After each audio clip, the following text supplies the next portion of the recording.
In May 1945, the last battle of World War II was drawing to a terrifying conclusion.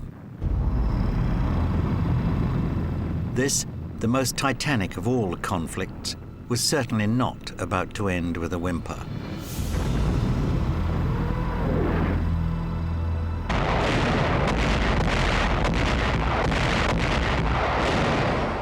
Although all hope of victory was long gone, the bitter fighting in the battle for Berlin would witness the frantic death throes of a desperate regime.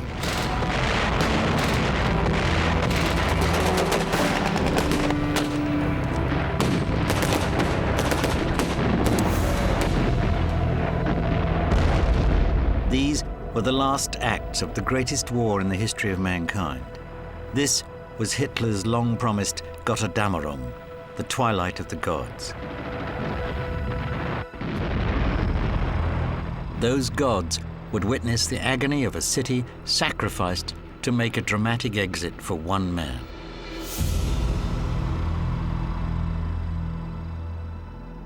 Hitler was determined that if the war was going to be lost by Germany, that by virtue of having not proven their right to success, the German people should be dragged down with him in flames. So Hitler was determined that the war should be fought right to the bitter end. And if that meant the destruction of Berlin, if it meant the destruction of the German people, as well as himself, then so be it.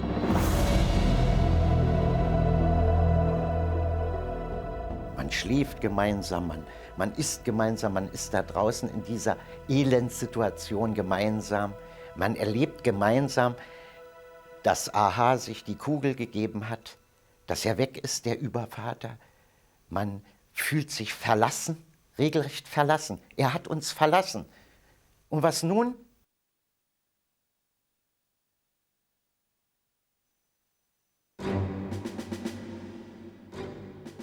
Although they faced a number of insurmountable difficulties in supply and materials, the German forces fighting to defend Berlin prepared to do their duty with great courage and thoroughness.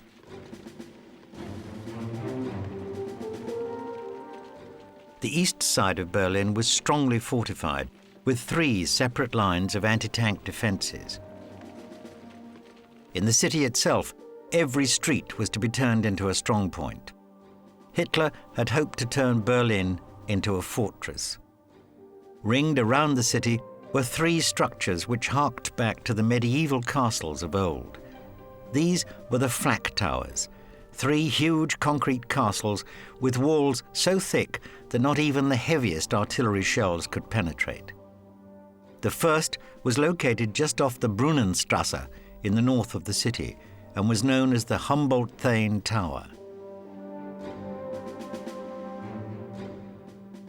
The second was just to the east of the city centre on Landsberger Allee, and the third was in the southwest of the city at the Berlin Zoo. Their real purpose was to serve as anti-aircraft gun platforms to protect the city against the frequent Allied bombing raids. Each of the enormous gun towers had a satellite tower a short distance away for the artillery observers to control the anti-aircraft fire. Now, with the Soviet forces beginning to encroach on Berlin itself, they were to become a vital part of the defense ring hastily thrown up around the city. These defenses were designed to protect the heart of the Nazi regime, located in a bunker close to the Chancellery building on Wilhelmstrasse. Nearby were the city landmarks of the Brandenburg Gate on the Unter den Linden and the Reichstag on Königsplatz. All of these sites were to see savage fighting in the coming battle.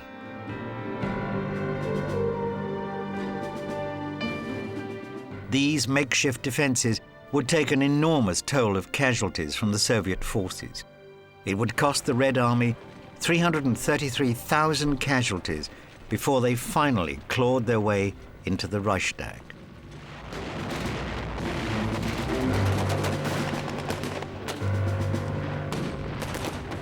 In late 1944, with the tide of World War II running inexorably against Germany, Hitler's thousand-year Reich had already been brought to its knees, and it seemed there was a very real prospect of an end to the conflict before the end of the year.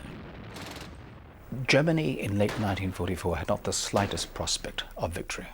The very best the Germans could have achieved by December of 1944 was to stave off an inevitable defeat by a few more months. The last hope that Hitler has is that the Americans and British coming from the west will reach the river Elbe, and when they meet up with the Russians, will get into some fight with the Russians, and the Americans and British will join with the Germans, and they will all jointly come together and drive the Judeo-Bolshevik menace back into Asia. From the skies over Germany, the Third Reich was experiencing destruction from the air on a scale never before experienced by any nation at war. Hundreds of thousands of German civilians had perished in a series of raids which devastated German cities.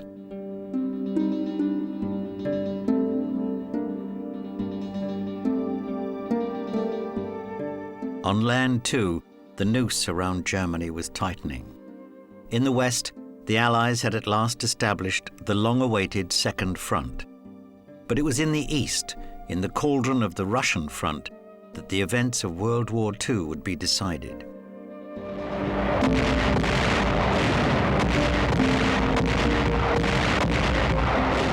By October 1944, the German army group besieging Leningrad had been driven back and was now trapped in the Kurland bridgehead. Following the success of Operation Bagration, the great offensive against Army Group Center, Russian armies were already on the border of Poland.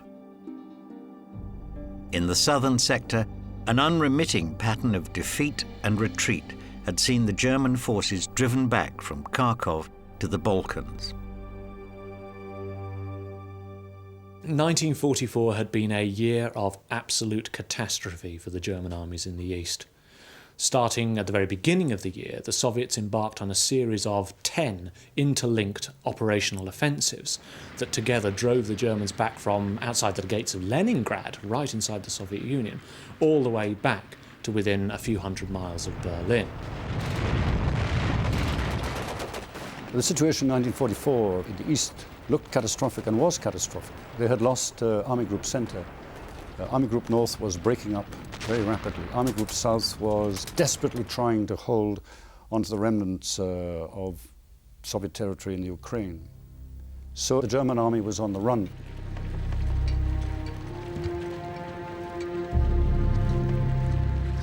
Wir waren vor Moskau sind wir gewesen und jetzt waren wir auf einmal in Berlin. Das ist ja ein krasser Unterschied. Dann müsste man ja ein toller Optimist sein, anzunehmen, dass der Krieg dann noch zu gewinnen wäre. Der Krieg war nicht zu gewinnen.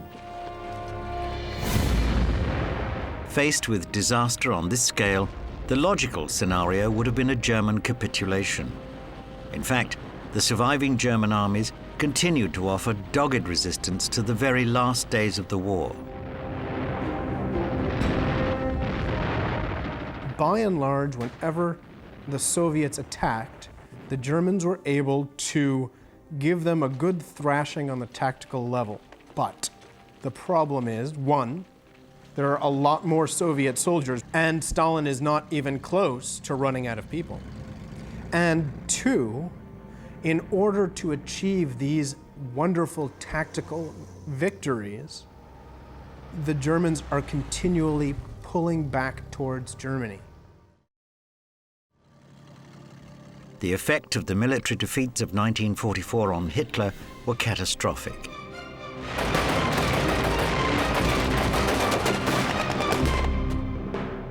He began to hide himself away in his headquarters, unable to face the hollowness of his earlier boasts. Hitler found the psychological blows too great to rationalize. In January and February 1945, Hitler entirely discounted the fact that the Red Army itself was about to launch a major offensive into Germany. He dismissed this as fantasy and babbling and ridiculous. Hitler was, I think, absolutely exhausted. He was also a very ill man. In fact, some people would argue that mentally he had been ill perhaps ever since he came to power, if not before. I think, however, having said this, that it's clear that Hitler's behaviour during that last month of the war was an extreme mixture. On occasions he would rant and rave and blame his inferiors and the German people generally for the disaster which seemed to have befallen Nazi Germany. But on other occasions he seems to have behaved in a very rational, calm, calculated fashion. Ranged against the crumbling German armies was the immense strength of the Red Army and the revitalized Russian Air Force. From the Soviet point of view, this was meant to be the mother of all battles, and it really was. I mean, it was meant to be a stage, if you like, or a staging of a massive sense of Soviet military superiority, and indeed the intention of not only the Red Army, but the Soviet government and the Russian people and others actually to enter Berlin and make it their own.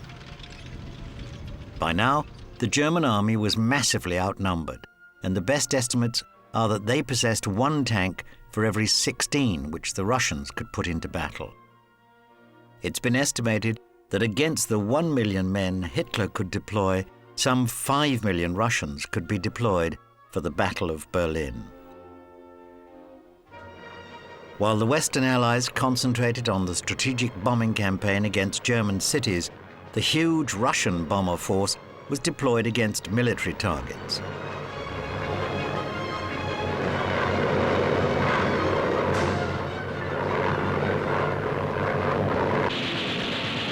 By late 1944, wave after wave of fighter bombers flying overhead made it very difficult for German forces to move off the ground.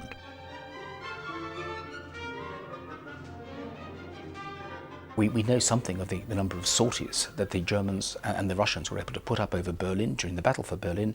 It was 12,000 per day. For the Russians, it was 1,000 per day for the Germans. So in terms of actual fighting machines in the air over Berlin, it was a ratio of 12 to 1.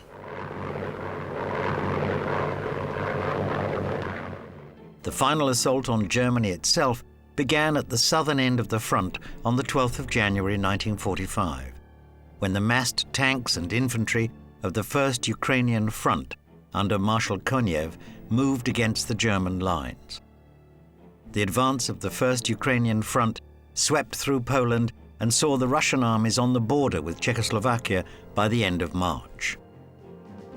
To their north, the 1st Belarusian Front under Zhukov swept aside the newly formed German Army Group A, and by the end of March, Zhukov's troops were positioned at Kustrin, only 50 miles from Hitler's capital. Further north still, the last remnants of Army Group Center were trapped in a huge pocket centered around Königsberg by the combined forces of the 2nd and 3rd Belarusian fronts, advancing from north of Warsaw and Lithuania.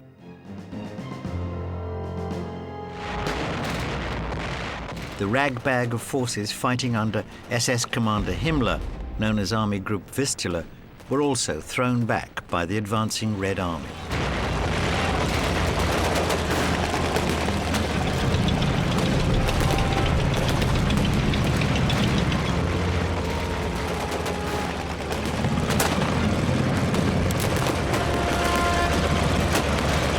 The enormous sacrifices which were made by men fighting in what were obviously lost causes was justified by both the men and their commanders on the grounds that the continued resistance against the Soviet thrusts had allowed thousands of refugees to escape from the terror of the Red Army advance.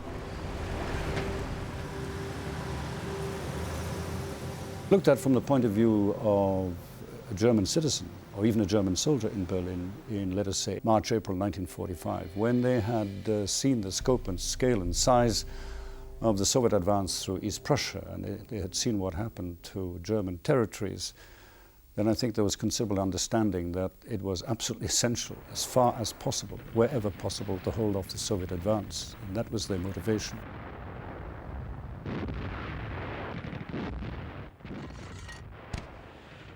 As they advanced into Germany, the Red Army had the opportunity to demonstrate that the forces of barbarism could be replaced by humanity. They chose instead to behave in a manner which aped the vile excesses of the regime against which they fought. From June 1941, when Operation Barbarossa began, the invasion of the Soviet Union, the Germans had treated both captured Red Army personnel and the civilian population of the occupied Soviet Union with a mixture of enormous brutality, deliberate brutality, and neglect. By 1945 and the Battle for Berlin, it's reckoned that well over 20 million Soviet citizens had died, maybe even more than that. Hardly surprisingly, therefore, the Red Army that was accelerating its drive into the heart of Germany was absolutely determined to repay the Germans for the terror and the suffering on a massive and deliberate scale that the Germans had inflicted upon the Soviet people.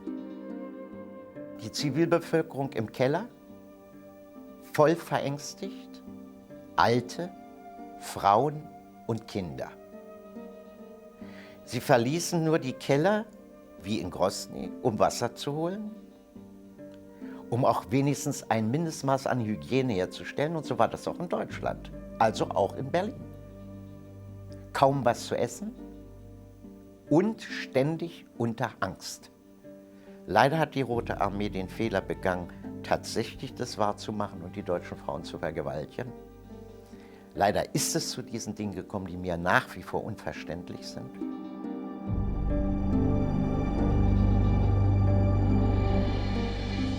In the face of Red Army retribution, the will to resist remained, and in many cases, German resistance actually began to increase. There were even successful counterattacks, which revealed to the Germans the level of horrors which awaited them.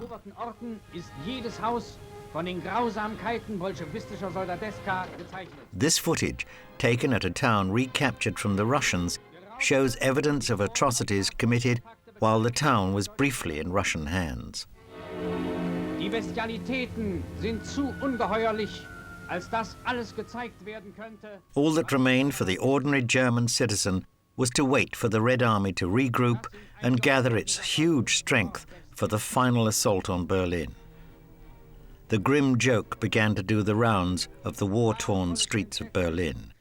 Enjoy the war while you can, because the peace will be terrible. Faced with a doomsday scenario, organized German resistance continued, and the final Soviet drive for Berlin could not begin in earnest until April the 16th, 1945. To the northeast of the city, Marshal Zhukov, with the 1st Belarusian Front, is going to attack directly out of the Kirsten bridgehead, just across the Oder, and then drive across the Seelow Heights and drive into Berlin from the north. And the 1st Belarusian Army has actually been given the honor of capturing Berlin by Stalin. Now to the southeast, on the confluence, or at the confluence of the Oder and the Nysa, there is Marshal Konev's 1st Ukrainian Front. His job is to actually cross the Oder-Nysa line, to then advance due west and then swing north, take Zilsen, which is the German military headquarters, but not to enter the city, not to actually engage in a battle for the city. The Red Army's offensive that led to the fall of Berlin was really made up of 3 separate phases. In the first, which lasted between the 16th and 18th of April, the Soviets fought a bitter breakthrough battle in order to penetrate the main belt of German defences on the rivers Oder and Nysa.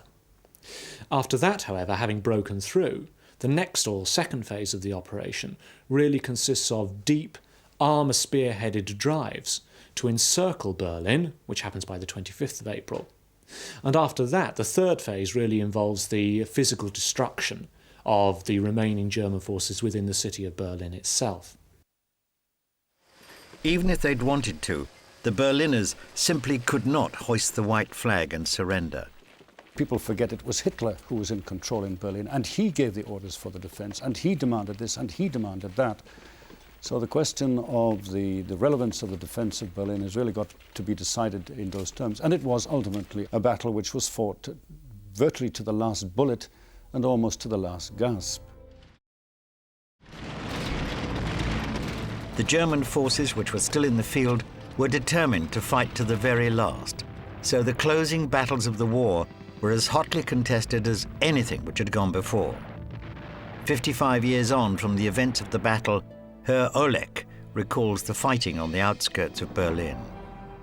Wir waren im Nordosten Berlins eingesetzt und sie mussten plötzlich als junger Mensch auf Menschen schießen, um sich selbst zu erhalten.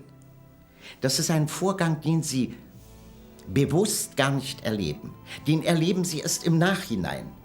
Und wenn dann die Kameraden neben ihnen fallen und sie sind 17 Jahre alt und werden unvermittelt mit diesem Kriegsgeschehen, unvermittelt, direkt konfrontiert, dann verändert das mental.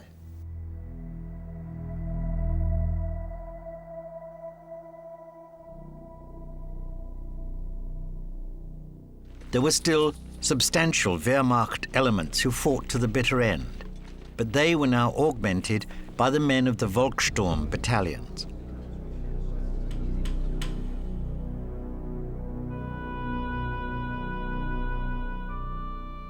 The Volkssturm was the absolute dregs of the German recruiting pool. And what they're doing to create the Volkssturm is the Nazi Party is getting pensioners, many of whom had First World War service, and not putting uniforms on them. They put a white armband on, they give them an old rifle and a few rounds, and they say, the Russians are coming, point your rifle that way and start shooting. It's a home guard, like Dad's army. And the idea is that these Volkssturm soldiers will actually be used when the enemies, when the Western Allies or the Russians reach their own villages or their own cities. That they will fight in their own localities, places they know well and places that they care about. Now, what actually happens is that the Volkssturm are used as replacements for regular divisions. And so that by April 1945, a large part, for example, of Heinrich's Army Group Vistula is in fact composed of Volkssturm. Before they were swept aside, the men of the Volkssturm had become highly proficient in the use of the Panzerfaust, which was an anti-tank weapon of deadly effectiveness at short range. One additional obstacle which the Russians had to overcome were the wrecks of their own tanks, which frequently formed a convenient barricade across many of the streets where they'd come to grief against these handheld rockets, which made the humble infantryman the equal of the mighty T-34 tank. The German tank formations had been largely destroyed, but in the rubble-strewn streets of the German towns and cities, tank hunting teams could get to close quarters, and the Panzerfausts claimed hundreds of Russian tanks, which were destroyed at close range by desperate men fighting in their own city.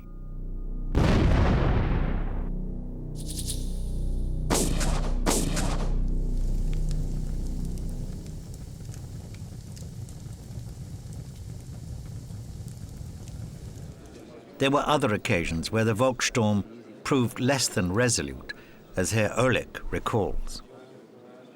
Vor uns lag in Gräben der Volkssturm und wir hatten dahinter, wir haben dann diese Nacht dort verbracht und am nächsten Morgen war es trockenes Wetter geworden.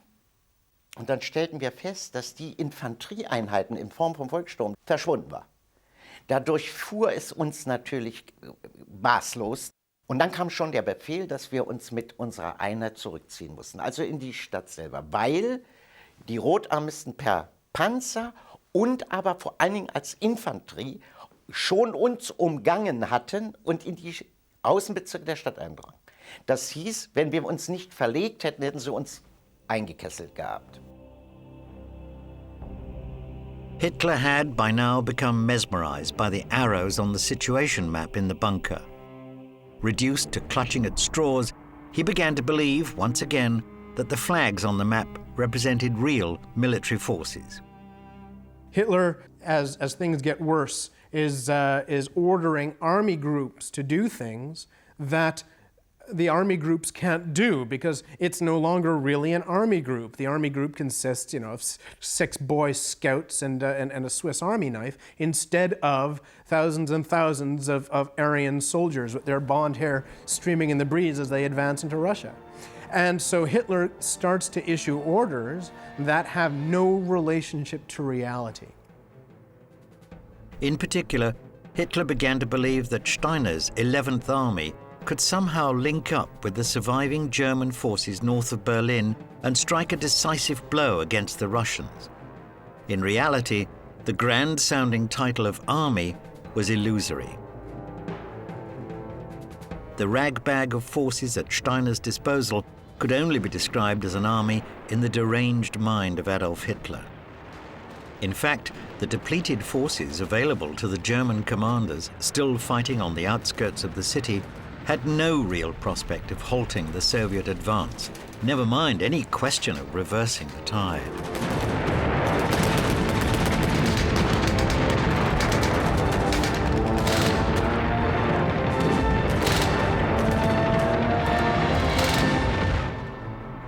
The battered German defenders had managed to mount a spirited defense on the Seelow heights to the east of Berlin. But the Soviet juggernaut, in the form of devastating massed artillery attacks, made the position untenable.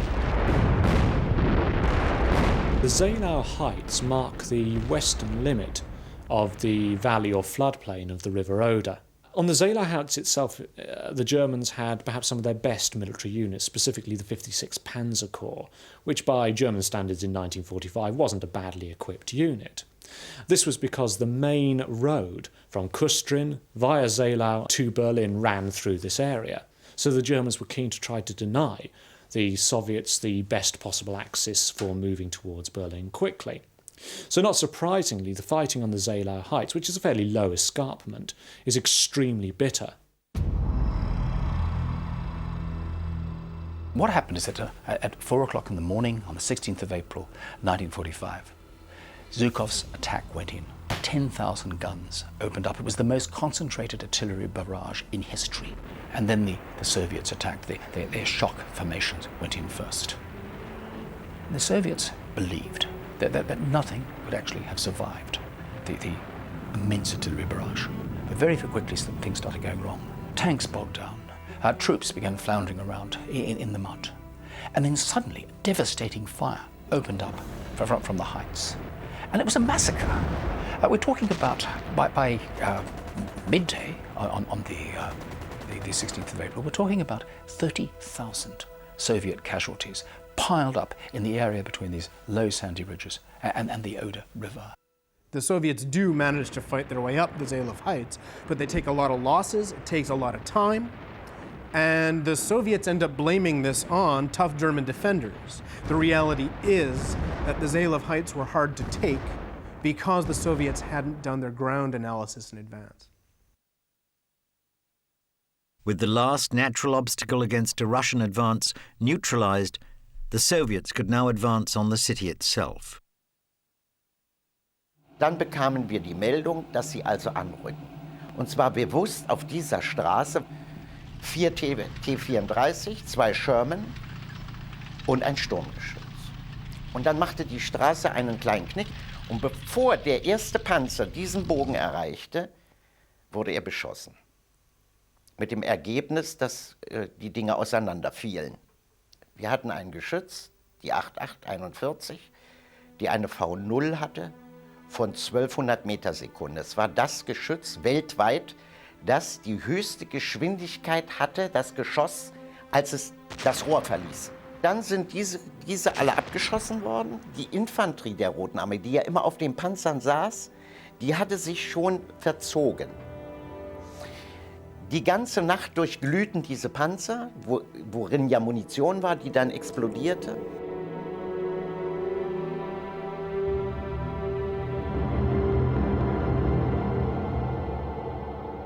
Despite the best efforts of hard-pressed men like Herr Oleg, the noose was tightening. Against this gloomy scenario, Hitler hung on to the hope of relief by General Henrizi. But Henrizi was no fool. He knew a lost cause when he saw one.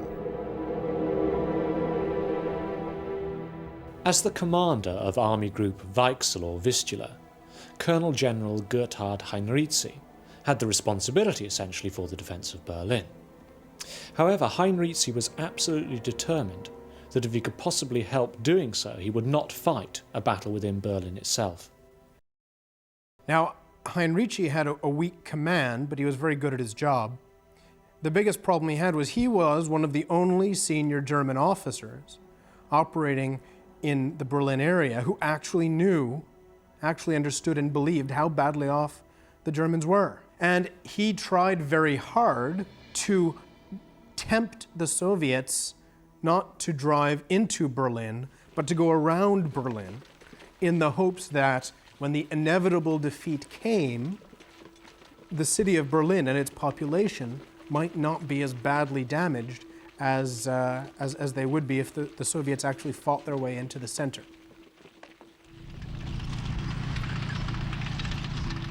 In order to prevent needless bloodshed in final, pointless gestures, Heinrizi moved his army away from the beleaguered city, leaving Hitler to fume in his lair. Matters took a further turn for the worse when Steiner's 11th Army was brushed aside to allow the Russians to complete the encirclement of Berlin.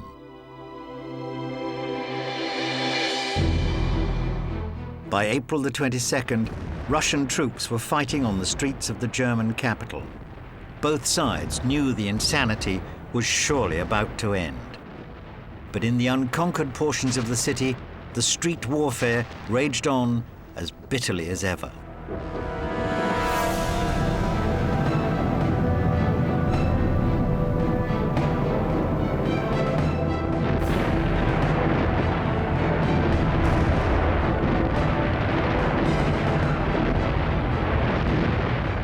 Any prospect of a wholesale evacuation for the Führer and his entourage had now disappeared, and a radio broadcast on April the 22nd announced that the Führer would stay in his capital to the very last.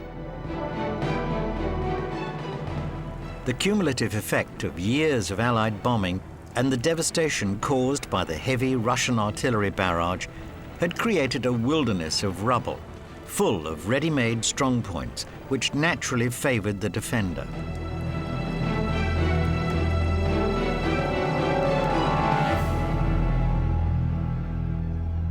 Gar keinen Zweifel daran gehabt, dass der Russe Berlin nehmen würde. Nur wir befürchteten eben, wieder egoistisch gesehen, dass wir wie in Stalingrad drin bleiben mussten und um jedes Haus kämpfen. Da waren wir froh, dass wir wieder rauskamen und nachher von den Amis geschnappt wurden. The street fighting in Berlin is not to be compared with the Battle of Stalingrad. Stalingrad is a real battle. The battle for Berlin is actually conducted at a much smaller scale. By saying that, I'm not saying that it was not bloody. It was exceptionally bloody. But the Germans simply had not faced the fact that they were going to have to fight in Berlin until very, very late in the day. And as a result, the Battle of Berlin was over in a matter of a week.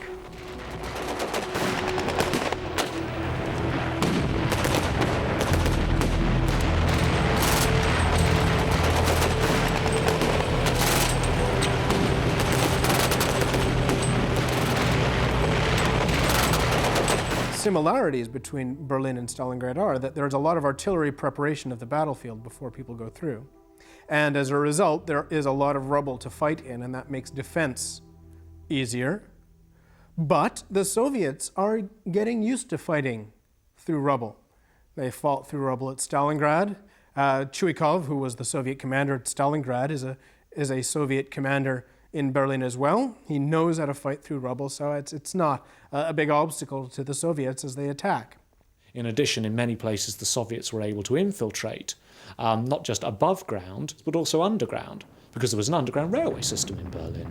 And the Soviet troops are sometimes able to go through these or through the sewers in order to go around, or more literally underneath, centres of German resistance and to emerge further in the city. In other words, bypassing these centres of resistance and going for the main target, which is the Reichstag, right in the heart of the citadel, the final defensive zone within Berlin.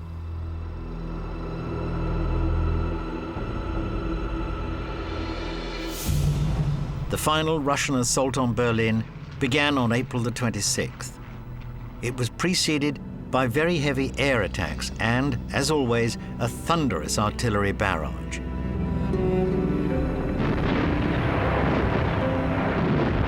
It was now that the battles for the Flak towers began. Among the last defenders was Herr Oleg, who had retreated with the survivors of his unit to the Humboldt-Thane Flak Tower, housing 30,000 terrified civilians in addition to the military garrison. Nun gut, also zurückverlegt und sind wir zum Schluss gelandet in einem Flakturm. Dort hat die Sowjetarmee mit ihren Panzern auf den Turm geschossen und es immer klack, klack sagte. Das war also wie als wenn sie an eine Tür klopfen. Sie hatten also, die Rote Armee hatte mitbekommen, damit ist nicht zu wollen. Also haben sie über einen bestimmten Zeitraum von Tagen 15 Zentimeter Haubitzen angefahren. Und die hatten ja Direktbeschuss auf den Turm. Das brachte etwa solche kleinen Betonlöcher. Dann gab es noch einen Nachtangriff mit Panzern. Sie wussten ja, dass wir in Gräben um diesen Turm herum in Gräben gestaffelt lagen. Sie griffen an und wir haben Schutz gesucht, auf den gefallenen Kameraden gelegen und haben diesen Angriff abgewehrt und durften dann am nächsten Morgen die sowjetischen Leichname sehen, die über die Grabenwände hingen.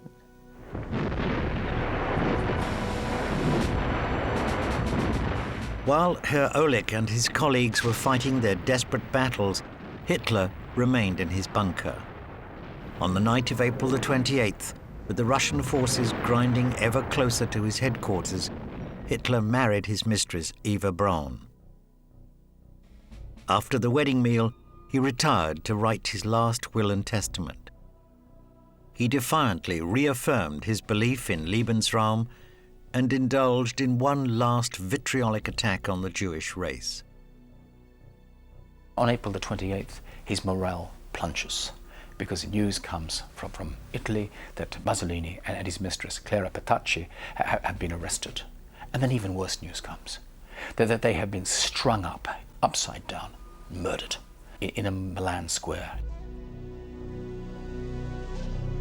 On the afternoon of April the 30th, having made his farewells, he poisoned his wife and his dog and then shot himself.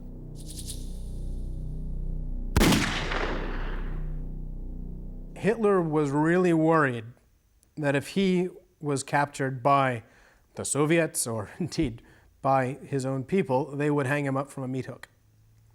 And Hitler was very concerned that he not be captured alive or dead by the Soviets.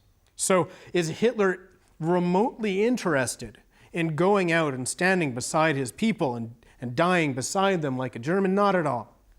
Hitler does not think along those lines. And Hitler therefore does not share his people's risks. He sits in a hardened bunker and he preserves his own life until he's sure that it's all up. And then he ends his own life after arranging that his body will be destroyed so that it's not hung up on a meat hook like Benito Mussolini's.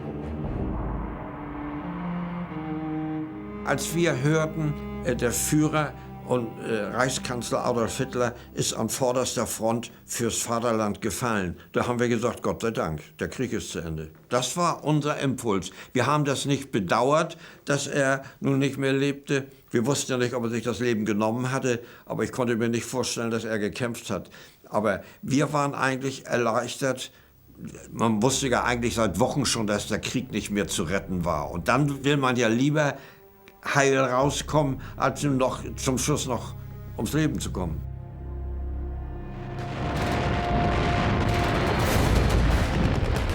On the same evening that Hitler committed suicide, the last battle was raging for the Reichstag.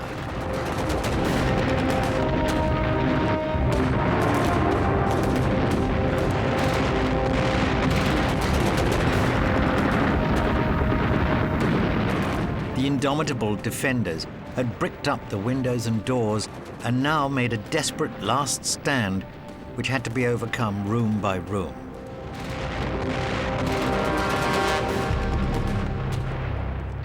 With the Germans inside still resisting, Sergeants Yagorov and Kantaria planted the victory banner of the Soviet flag on the Reichstag at 22:50 hours.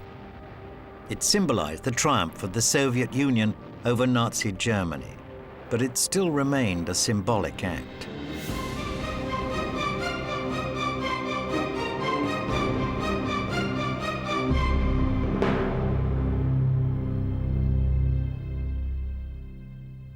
Despite all the enormous difficulties under which they now labored, the logistical services of the German armed forces continued to produce minor miracles of supply, which allowed some fairly formidable formations to enter the final battle for Berlin. Among them was the 503rd Heavy Tank Battalion, equipped with the mighty King Tiger tank.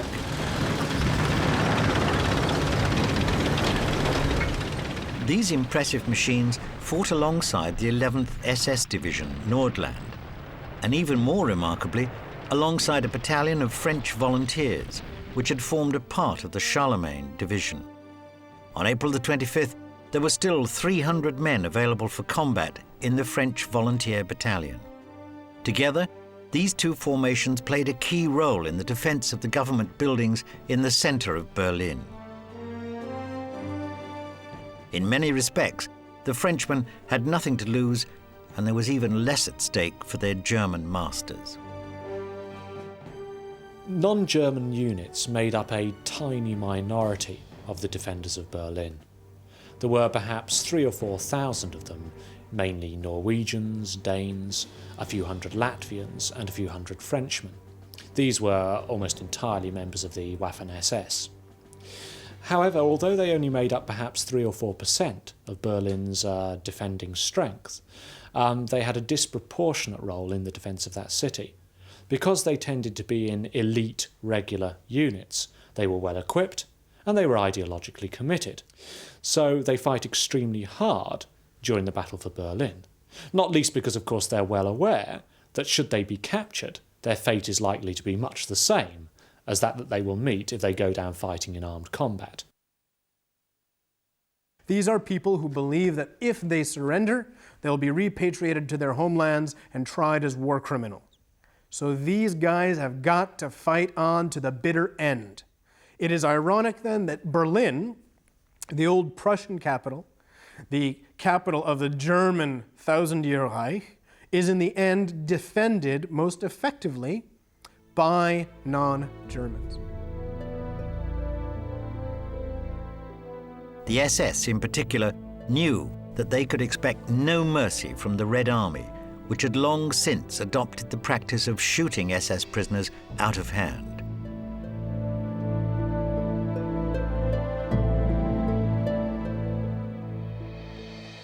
Perhaps it was this knowledge which kept many formations at their post during the dark days of the battles for Berlin. But as late as April the 26th, the commander of the 503rd Heavy Tank Battalion was able to report that he still had 6 tanks ready for active service in the defense of the routes leading to the center of Berlin. Even more remarkable, they also had stocks of fuel and a plentiful supply of ammunition, including the bulky 88mm ammunition for the massive, high-velocity guns which were carried in the turrets of these formidable machines. Backed up by the Panzerfausts of the French and Norwegian volunteers, this small battle group claimed dozens of Russian tanks during the bitter street fighting which marked the very last days of the Third Reich.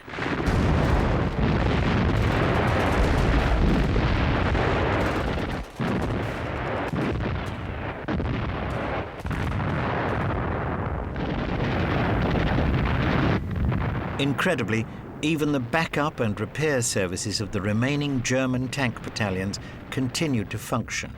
And by May the 1st, the number of tanks available to the 503rd Heavy Tank Battalion had actually increased. And there were now 11 tanks ready for action in the bitter street battles which continued as the diehards fought to maintain their shrinking perimeter.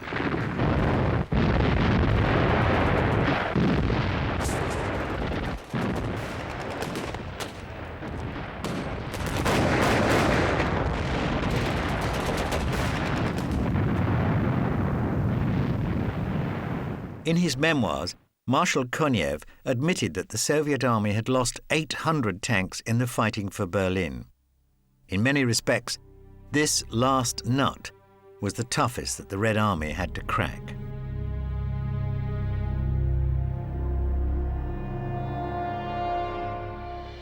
The Russians had announced that they would capture Berlin on May the 1st, but the beleaguered defenders took perverse pride in the fact that by the morning of May the 2nd, there was still fierce resistance in some sectors of the city. Although the official surrender took place on the afternoon of May the 2nd, a number of German units nonetheless attempted to break out of the Soviet sector and make their way towards the Western Allies, with the result that Berlin was not finally pacified until May the 3rd.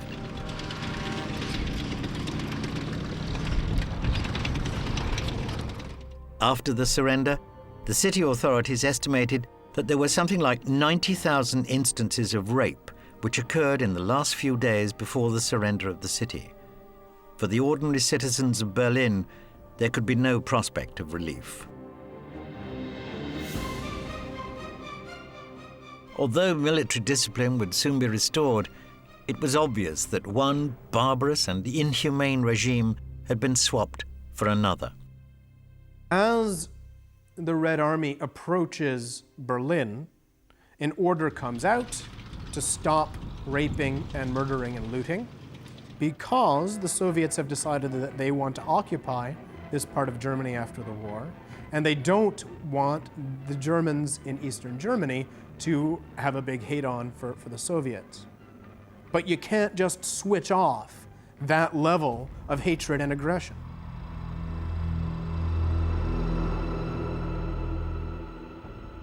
As East Germans, 3 generations of Berliners would pay a heavy price for loyalty to the man who did not possess the personal courage to face the music.